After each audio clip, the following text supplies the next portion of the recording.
In this second episode of Lead, we're going to take a look at what are called the levels of leadership. As you read and listen to leadership development material, you'll often encounter discussions of the various mindsets that leaders possess. Some refer to this as leadership styles.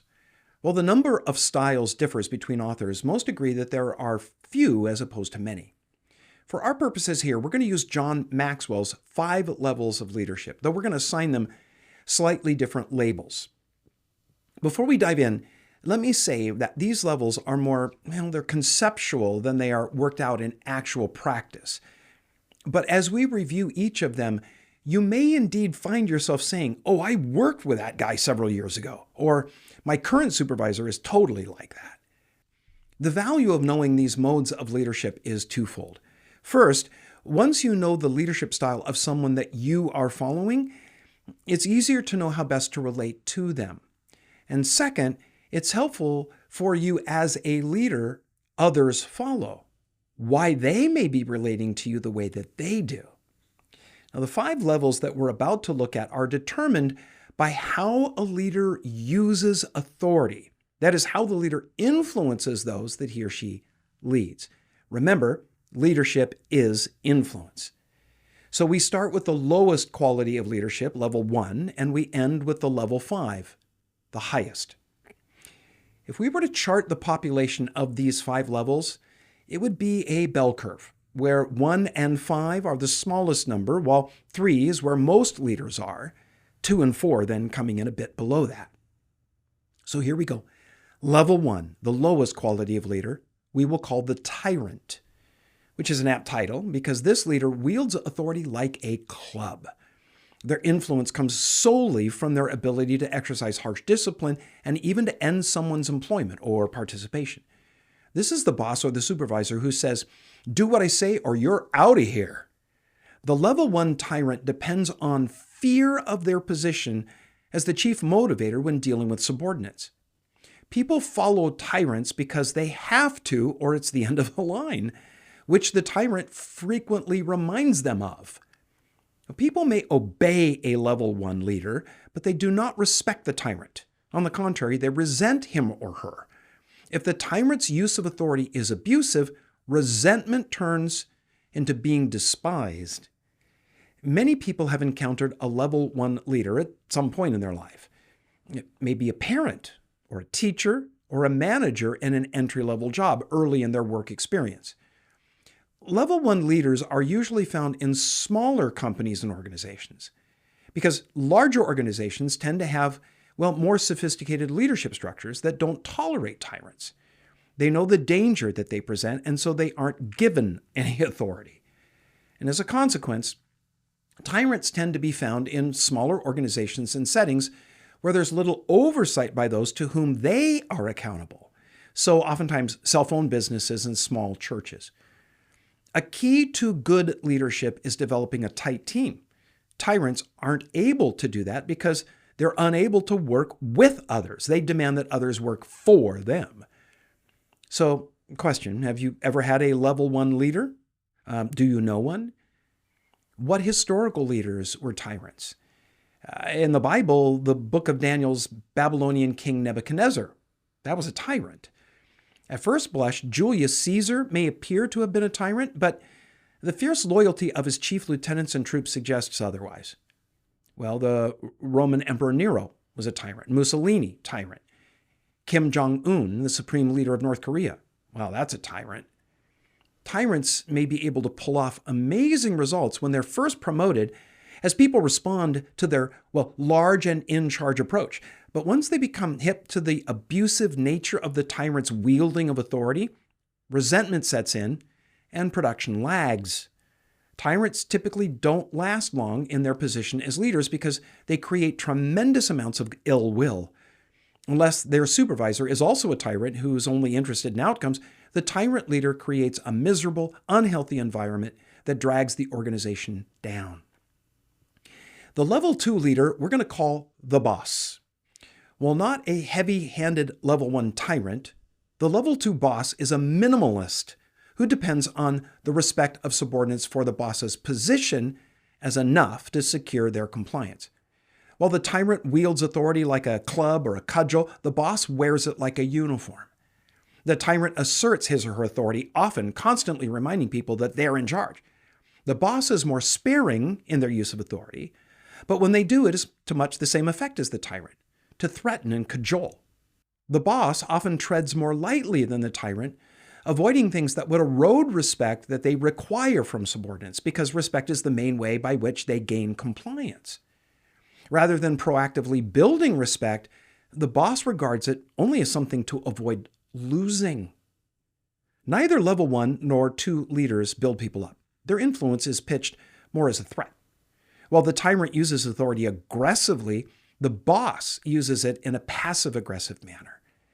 Now, people follow the level 2 boss out of respect for the boss's position because he or she is the boss as defined on the org chart, but they do not respect the person that's filling the boss's office. While followers resent the tyrant, they tend to be, pretty ambivalent towards the level 2 boss. Before we move on to level 3, let's consider those who are being led by level 1 and 2 leaders. The Bible's call to submit to those in authority is clear. There's no condition set on submission based on, what level a leader is. The only exemption to our obedience is when we're called on to do something contrary to God's will. And even then, disobedience ought not be coupled to a defiant rebelliousness. One can remain generally submissive towards authority even while unable to comply with specific demands. Submission is our overall posture towards authority, while obedience is compliance with specific commands. Those following level 1 and 2 leaders may respect the position of the leader while not respecting the person, him or herself. So, when a follower goes out of their way in professed loyalty to and respect for the leader, supervisor, manager, minister, or whatever other title the leader has, it's likely to be due to their desire to advance up the ranks. They believe that the way to do that is by ingratiating themselves with the leader. It's likely that they are trying to do that on the backs of their fellow subordinates, and they assume that the way to promotion is by disqualifying the competition. The level 3 leader we're going to call the example, and an apt designator that is because this leader has personally accomplished much for the organization. That accomplishment is why they've been promoted into leadership. Consequently, they're a good example to others of how to succeed and advance in the organization. And here we see a fundamental difference between level 3 examples and the level 1 and 2 tyrant and boss. The tyrant and boss operate as though it's all about them. The organization, whether a business or church or a volunteer concern, is not the focus of their motivation. They are, their position, their authority. The level 3 example's focus is the welfare of the organization. Their motivation is to see the business or the church or the endeavor grow. People follow the level 3 leader because they want to attain what this leader has and understand that he or she is an example, a template for how to do that. But followers respect the leader only to the degree that she or he is a good example of organizational success. There's little in the level 3 leader's life that is personally inspiring because they treat their subordinates as a means to an end, which is the success of the organization. Level 3s invest little time or energy in developing those that he or she leads beyond what's needed to maximize their productivity. Now we're going to move into the realm of genuinely good leaders. The level 4 leader is the investor. This leader understands that the organization's success is accomplished by people and invests in them to that end. That is the success of the organization. Subordinates are viewed by this leader as important, but that importance is derived from what they can contribute to the organization. In other words, people, while important, are a means to an end, that end being the organization's success. However, that success is defined by its executive leaders. For most businesses, that's profitability. For volunteer organizations, success is whatever objective they've gathered for. For churches, success is the gospel mandate, that is, winning people to faith in Christ and then growing them into his image by grace and truth. Another more specifically biblical way to state that is to make disciples. People follow the level 4 investor out of appreciation for what the leader has done for them. Their loyalty is born of a sense of obligation to the leader who has invested in them. But the leader has invested in them for the sake of the organization's overall well-being. While the level 4 investor values people, the value is derivative and contingent on what they're able to contribute to the cause, which is the advancement of the organization's vision and mission. Level 4 leaders are good leaders, but greatness, that's reserved for level 5 leaders. And we will call them maximizers. Now, this leader, and there are relatively few of them, understands that the people that she or he leads are the work and the real measure of success. Level 5 maximizers do just that. They maximize the potential of followers, knowing that as they excel, their work will thrive. The subtle difference between level 4 investors and level 5 maximizers is this. The bottom line of the investor is the organization's success. So they develop people to that end. They aren't purely mercenary. They genuinely care for people as individuals, but they regard that care as a necessary part of the healthy relationships needed for a thriving organization. The bottom line for the maximizer is securing the full potential of the people. They use the organization as the mechanism to that end. Their emphasis is on the people and use the health of the organization simply as a guide to the health of the relationships within it. An example, a level 4 investor at ABC Widgets has ABC's interests as their bottom line. A level 5 maximizer at the same company has his or her team's interests as the bottom line and could as easily maximize their potential at DEF Widgets. The name over the organization isn't as important to the maximizer as what's happening in the team that he or she is leading. People follow the level 5 maximizer because she or he is personally inspiring. They simply aspire to be like them. They admire the leader for who they are.